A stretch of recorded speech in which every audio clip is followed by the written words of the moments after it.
Melina, ich taufe dich im Namen des Vaters und des Sohnes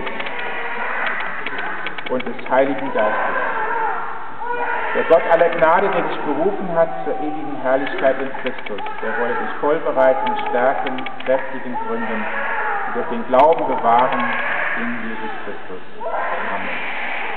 Friede sei mit dir.